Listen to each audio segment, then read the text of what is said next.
Teremos a loteria do Estado de São Paulo, que é uma coisa importante, porque todo recurso auferido pela loteria vai ser empregado na saúde. A gente sabe como é importante investir na saúde num cenário onde a população vai envelhecendo, a demografia está mudando. Então, o serviço de saúde vai ser cada vez mais pressionado. Então, a gente tem cada vez mais exames sofisticados, a população quer ter acesso a uma saúde de qualidade e a população está envelhecendo. Então, a gente vai demandar cada vez mais recursos para a saúde. E o fato da loteria levar esse dinheiro para a saúde é fundamental. A gente tem um programa de parceria de investimento de mais de 400 bilhões de reais. Então, a gente está falando de uma forte expansão do sistema de metrôs. Então, eu poderia citar a conclusão da obra da linha 17, a extensão do metrô da linha 4, da Vila Sônia até Taboão, a extensão da linha 5, né, que vai ganhar mais 2 estações, chegando finalmente no Jardim Ângela, a extensão da linha 15, a linha 2, que vai agora até Guarulhos. Então a gente já está fazendo a obra da Vila Prudente até a Penha, e a nossa ideia é que no ano que vem a gente possa começar o segundo trecho da Penha até a Dutra. O Marco do Saneamento está completando 4 anos e na Baixada Santista ainda há cidades deficientes, especialmente na coleta e tratamento de esgoto. No Vale do Ribeira, por exemplo, temos a pior situação. Quais as garantias que o governo do estado pode dar de que chegaremos em 2033 com as metas cumpridas? A privatização da Sabesp tem justamente essa finalidade, alcançar a universalização do saneamento. Foi o que balizou o nosso trabalho esse tempo todo. Nós temos um novo contrato, nós temos uma nova regulação e o contrato traz incentivos muito claros. E qual é a expectativa? É não que a gente faça a universalização em 2033, na verdade a gente vai fazer em 2029, a gente vai antecipar em 4 anos. E para isso nós vamos fazer 68 bilhões de reais de investimentos. O objetivo nosso é alcançar aquelas pessoas que não eram alcançadas com saneamento básico. É alcançar as pessoas que estão nos núcleos informais consolidados, que não eram objeto dos contratos atuais da Sabesp. Alcançar aquelas pessoas que estavam nas áreas rurais. No Vale do Ribeira, a gente vai investir quase 2 bilhões de reais até 2029 para a universalização do saneamento. Na Baixada Santista, a gente está falando de mais de 7 bilhões de reais de investimentos e ao longo do contrato serão mais de 20 bilhões de reais de investimentos. Então, é uma quantidade muito pronunciada de investimento para que a gente possa fazer ligações, conexões e alcançar essa universalização que traz uma série de benefícios. Então, o contrato foi desenhado e está bem formatado para que a gente alcance os objetivos que foram projetados. Alcançar as pessoas que não eram alcançadas, que não tinham serviço, fazer com que a água chegue na torneira de cada um, né, de forma mais barata, de forma contínua, sem interrupção, e fazer com que todo mundo seja alcançado pela coleta e pelo tratamento de esgoto. Vamos fazer ano que vem o leilão do trem Intercidade Sorocaba-São Paulo, já estamos estudando o Santos São Paulo, São José dos Campos São Paulo. No segundo semestre agora a gente tem as PPPs de escolas, então a gente está falando de 33 novas escolas para gerar mais 35 mil vagas para os alunos. Então, equipamentos modernos, equipamentos que vão contar com a questão da conectividade, com a questão da segurança, com apoio aos alunos com deficiência. Então, é uma nova forma de fazer gestão, onde a Secretaria de Educação recebe o equipamento pronto, e aí nós vamos entrar lá com o diretor da escola, o coordenador pedagógico, os professores, mas a parte de zeladoria fica com a iniciativa privada. Nós teremos as PPPs de habitação, a PPP do Centro Administrativo de São Paulo, nós teremos rodovias que estão na pauta, como a Sorocabana, como a Nova Raposo, nós temos aí também, ano que vem, Circuito das Águas, né? Nós temos uma série de investimentos e eu tenho certeza que isso aí vai ajudar a aumentar a produtividade, tornar o Estado mais competitivo e gerar muitos empregos. Olha, nós tínhamos um déficit habitacional muito grande e resolvemos encarar a habitação como uma questão prioritária. O Estado, que vinha produzindo de 20 a 30 mil unidades de habitação de interesse social a cada período de 4 anos, vai fazer nesse período aproximadamente 200 mil unidades. Não é só a produção habitacional, é também a regularização fundiária, a entrega de escrituras para quem morava e não tinha escritura, e nós tínhamos muitas famílias nessa situação, é a reforma daquela casa da pessoa que construiu seu patrimônio com muita dificuldade e aquela casa hoje está com problema, tem um vazamento lá no telhado, tem um problema no banheiro, tem um vidro quebrado, está sem reboco, e a gente faz a reforma, a gente cuida desse patrimônio para a pessoa. Quando a gente colocava que íamos construir 200 mil residências na campanha, O pessoal duvidava, porque como é possível? Vocês vão fazer de 7 a 10 vezes mais que o estado de São Paulo vinha fazendo? É real isso? E a gente dizia, é real, nós vamos conseguir fazer, óbvio. Por quê? Nós estamos colocando muito mais recursos que nós colocávamos. O orçamento para habitação, ele foi elevado em 3 vezes. Então a gente está gastando 3 vezes mais. E qual é o objetivo? Tirar as pessoas das áreas de risco, tirar as pessoas das encostas dos morros, tirar as pessoas das várzeas do rio, tirar as pessoas que não suportam mais pagar aluguel e dar dignidade para elas. No que diz respeito à entrega de escritura, a gente está chegando a 100 mil escrituras entregues e eu tenho certeza que virão aí muitas entregas e é muito provável que a gente supere esses números. Olha, de fato, a gente precisa criar um ambiente mais favorável para o Oeste e criar um ambiente favorável para o desenvolvimento econômico do Oeste Paulista envolve algumas componentes, né? A primeira delas é a infraestrutura de transportes. Então a gente está falando aí de um investimento pesado em vicinais, a gente está falando da recuperação de um ramal ferroviário que é muito importante, que é o ramal que liga Panorama a Bauru, isso é fundamental. Existe uma questão no Oeste que é a regularização fundiária, então nós temos muitas propriedades que não tinham o título, que não tinham matrícula, que não tinham escritura. A gente está fazendo o maior programa de regularização fundiária da história e a segurança jurídica proporcionada pela regularização proporciona a chegada do investimento. E aí a gente vai começar a ver o investimento em armazenagem, o investimento em irrigação. O Oeste está começando a ser percebido por aquelas empresas que têm por objetivo investir, por exemplo, no novo mercado de crédito de carbono. Então a gente já começa a ter investimentos relevantes nessas áreas. A maioria das usinas de cana do estado de São Paulo estão justamente no Oeste paulista. E a gente tem uma oportunidade enorme de aproveitar essas usinas na geração de energia por meio do aproveitamento das caldeiras para tratar o resíduo sólido, na geração do biometano, na incorporação desse biometano no grid. Então, são características, né, e oportunidades que estão presentes no Oeste. Então, quando a gente conciliar questão da infraestrutura, questão da economia do conhecimento, transição energética, regularização fundiária, segurança jurídica, a gente vai ver o Oeste florescendo. Só na região aí a gente está falando de um crédito relevante que já foi disponibilizado dentro dos 1 bilhão e 100 milhões de reais que está sendo disponibilizado para todos os empreendedores do estado de São Paulo via Desenvolve São Paulo, né? Quase 40% disso vai se destinar ao oeste do estado. Governador Camilo Mota, da Rádio Nova Brasil FM aqui de São Paulo, como o governo do estado está atuando para fomentar e capacitar quem quer empreender no estado e principalmente voltado agora para a inteligência artificial que tem ganhado bastante destaque ultimamente? Eu digo que a diferença entre riqueza e pobreza das nações no futuro próximo vai estar no domínio, né, no avanço da economia do conhecimento. A gente já teve aí a riqueza lá atrás baseada nos metais preciosos, já foi a cana-de-açúcar, já foi a indústria, né, já tivemos aí vários ciclos. E hoje a riqueza talvez esteja justamente na questão dos dados, né? Na transformação dos dados em informação. E a gente pode aproveitar uma onda e diminuir um gap que existe entre o Brasil e outros países desenvolvidos. Uma série de data centers estão sendo montados no estado. Por que isso é relevante? Porque a gestão de dados está vindo para cá. E esse é um primeiro passo para a gente entrar na questão da computação em nuvem e da inteligência artificial. Então, domínio da programação, domínio da computação em nuvem, domínio da inteligência artificial. E como é que a gente vai formar essas pessoas? Em parceria com as empresas de tecnologia. Por isso, nós lançamos o Qualifica SP. E é por isso que a gente vai formar mais gente. Então, a gente está conseguindo formar, estamos recrutando as pessoas, dando a capacitação na área de inteligência artificial, na área de computação em nuvem, em parceria com as Big Techs, e é um programa que vai continuar. A gente está retomando obras de infraestrutura muito importantes e tirando do papel algumas outras que ainda não tinham começado, mas que eram sonhos antigos. Então, fizemos o leilão do Rodanel, o Rodanel já está em obra. Às vezes as pessoas não sabem que está em obra, está em obra. Isso é uma vitória. As obras começaram, né, vão se estender a partir da rodovia Presidente Dutra. Final do ano a gente já deve estar chegando próximo a Guarulhos, e aí nós vamos iniciar também o acesso à cidade de Guarulhos.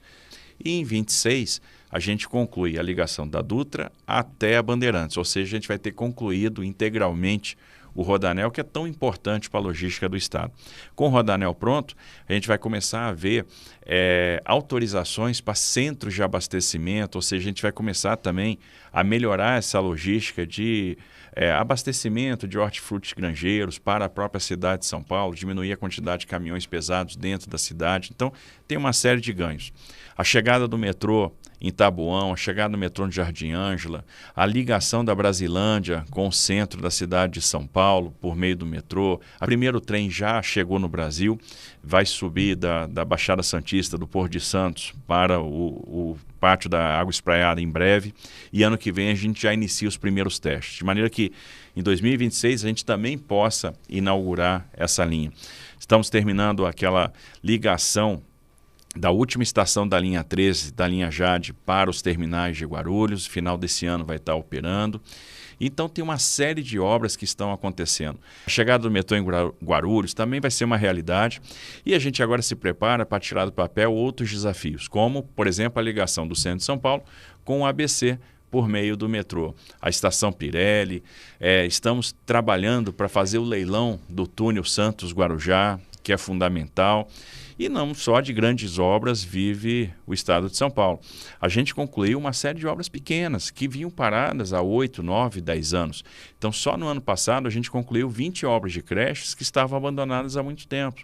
Por exemplo, a região de Araçatuba, a gente sabe que tem demanda na área de saúde. É por isso que a gente vai construir um hospital regional em Birigui e nós vamos ampliar o âmbito de Araçatuba para que ele possa fazer cirurgias, para que ele possa virar um hospital-dia. Então tem muita coisa para acontecer aí na questão da infraestrutura. As pessoas levam hoje 1h30 de deslocamento da Zona Norte de São Paulo até o centro. Com o metrô, esse mesmo deslocamento vai ser feito em 23 minutos. Então o que acontece? Ganho de tempo, diminuição do tempo de viagem, mais tempo em casa. O trabalhador vai poder acordar mais tarde, vai chegar mais cedo, ou seja, vai produzir mais. Então, um grande benefício vai ser no aumento da produtividade. Além disso, toda vez que a gente pensa em energias mais limpas, em transportes mais sustentáveis, como é o caso do metrô, do trem metropolitano, a gente vai diminuir a emissão de carbono, a gente vai melhorar a qualidade do ar. Então, tem um benefício também no que diz respeito à saúde. Então, a cidade ganha muito. É importante investir em transporte coletivo de massa e, por isso, a prioridade do Estado na expansão do transporte metroferroviário. As pessoas perguntam assim, você vai fazer 190 bi de obras, mais de 1.000 quilômetros? Isso é impossível. Bom, vamos lá. Se a gente pegar a obra da linha 6, que está em andamento, a gente está falando de 18 bilhões de reais. É a maior obra em execução na América Latina. Quando a gente pega a obra da linha 5, que começa já no primeiro semestre do ano que vem, a gente está falando de mais 3,5 bi. Quando a gente pega o trecho da linha 2, que está em obra hoje, são 13 bilhões. O trecho da linha 2, que começa a obra no ano que vem, que é a ligação Penha até Dutra, a gente está falando de mais 15 bilhões. Também obra já contratada. Quando a gente pega o trem Intercidades Campinas-São Paulo, que a gente assinou o contrato esse ano, a gente está falando do investimento de 14,2 bi. O Sorocaba-São Paulo, que a gente já licita no que vem, mais 8 bi. As concessões das linhas 11, 12 e 13, que vão para leilão, final desse ano e início do ano que vem, são mais 10 bi de investimento. Então, se a gente somar isso tudo, você vai ver que a gente já passou dos 70 e estamos caminhando na direção dos 190. Os trabalhadores vão ganhar mais tempo. Ou seja, vão diminuir o tempo de viagem e a gente começa a combater aquele problema, aqueles gargalos das rodovias de chegada à capital. Isso é fundamental.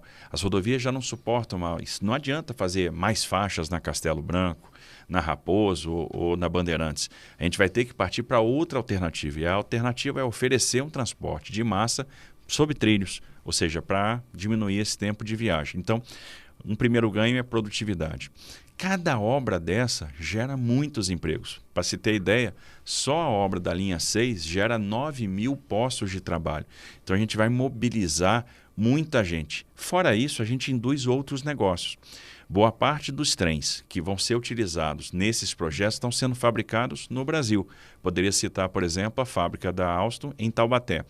E com o trem Intercidade, já existe a possibilidade de ter uma nova fábrica de trens aqui em São Paulo. Ou seja, a gente começa a mobilizar também uma indústria ferroviária. Então tem uma série de externalidades, uma série de efeitos induzidos que vão aparecendo em função dessa expansão das obras de trens e metrôs. E a minha pergunta é direcionada para a implantação do Hospital Estadual do município de Birigui. Em que pé nós temos aí a construção, os próximos passos? Nós temos uma população que está ansiosa para mais detalhes da construção desse hospital, que será referência para todo o Noroeste Paulista. Muito obrigado. Excelente pergunta. Nós temos aí na região de Araçatuba uma deficiência de leitos. Então chegamos à conclusão que a gente precisava de fato. Não adianta só fazer o que a gente está fazendo em outras regiões, que é remobilizar leitos que estavam fechados. Ali de fato a gente precisa criar mais leitos. Tentamos verificar onde seria mais adequado e vimos que em Araçatuba a gente tem a Santa Casa, que tem condição de receber investimento, operar cada vez melhor, e a Santa Casa de Birigui é muito mais precária. Então, tomamos a decisão de fazer o hospital regional, um hospital estadual em Birigui.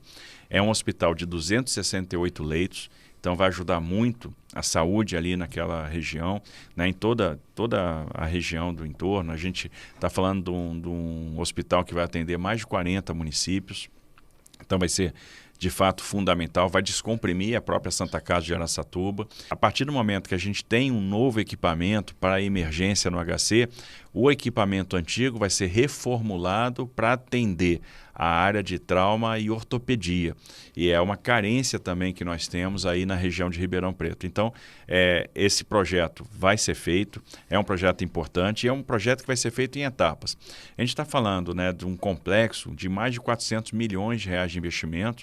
A gente vai fazer por módulos, né? Vamos começar com o primeiro módulo de 80 milhões de reais de investimento e assim, paulatinamente, a gente vai fazendo, agregando os outros equipamentos até chegar aos 400 milhões de reais e ter, então, um HC completamente reformulado que vai atender e ofertar muito mais vagas na região de Ribeirão. Minha pergunta é na área da segurança pública. A RM Vale tem 8 das 10 cidades paulistas com maior índice de homicídios por 100 mil habitantes. Além disso, faz divisa com o Rio de Janeiro e Minas Gerais. Como reduzir esses índices e como evitar também o acesso de facções criminosas ao território paulista? Primeiro é entender por que a região metropolitana do Vale acaba tendo mais homicídios do que o resto do estado de São Paulo. O estado de São Paulo, em termos de homicídios, é o estado mais seguro do Brasil. Tem a menor taxa do Brasil, 5,6 homicídios a cada 100 mil habitantes. Ou seja, é uma taxa menor do que a dos Estados Unidos e a menor taxa brasileira. O que não dá para a gente comemorar, que a gente sabe que isso tem muito a ver com como o crime está distribuído, né, ao longo do nosso território. O Vale sofre mais porque sofre a tentativa de invasão de facções criminosas que estão no Rio de Janeiro, né, e tentam entrar no território de São Paulo, e aí a gente enxerga aí a contenção do crime organizado de São Paulo. 80% dos homicídios cometidos no Brasil estão relacionados à disputa de pontos de drogas. E é por isso que o Vale é mais violento, porque existe aí de fato uma disputa entre facções que vêm do Rio de Janeiro e a facção que é dominante, hegemônica aqui no estado de São Paulo. Como é que a gente pretende combater o crime organizado e melhorar esses indicadores e tornar a população mais segura, que é o nosso objetivo? Primeiro, por meio do efetivo. Nós estamos reforçando muito o efetivo policial. A gente está falando da contratação de 18 mil novos policiais. Então, é uma contratação muito relevante. Já estamos estudando a colocação aí de novas unidades da Polícia Militar. A gente entende que nós temos que ter mais batalhões da Polícia Militar no Vale do Paraíba. E, além disso, usar a tecnologia. Então, o Vale do Paraíba vai ser um local prioritário para o uso da Muralha Paulista, ou seja, que é todo um arranjo de integração de dados, integração de informações, integração de sensores. A nossa ideia é ter mais sensores e usar esses sensores para predizer comportamento criminoso, né, para que a gente possa, de fato, fazer com que a gente disponha melhor o efetivo policial e combata a mobilidade criminal. Então, o reforço do efetivo e o uso de inteligência serão os nossos aliados para melhorar a situação no Vale. Se você quiser fazer de 2 a 5 mil reais apenas com o seu celular aqui na internet, eu vou deixar o link disponível lá no primeiro comentário fixado. Assista a aula que é totalmente gratuita. Não é pegadinha, não é aposta, não é jogo, não é nada que vai envolver dinheiro seu. Nada, não é falcatrua, nada. Não é essas coisinhas de tigrinho, nada disso. é algo totalmente honesto aqui na internet e veja só esses resultados e você pode fazer também. É claro que você assista a aula, aprende como fazer e com certeza você vai ver os resultados na sua vida. Eu sou uma prova viva de que isso pode acontecer. Eu já fui incrédulo. Já teve um tempo lá atrás que eu não acreditava que era possível fazer dinheiro aqui na internet. Eu não acreditava, eu era incrédulo. Até o dia que eu assisti a aula, que eu adquiri o método, aprendi a maneira certa de como fazer dinheiro aqui na internet e veja só esses resultados e você pode fazer também. Desde que você estude e aplique o método da maneira certa e você pode ganhar dinheiro aqui na internet. É totalmente possível.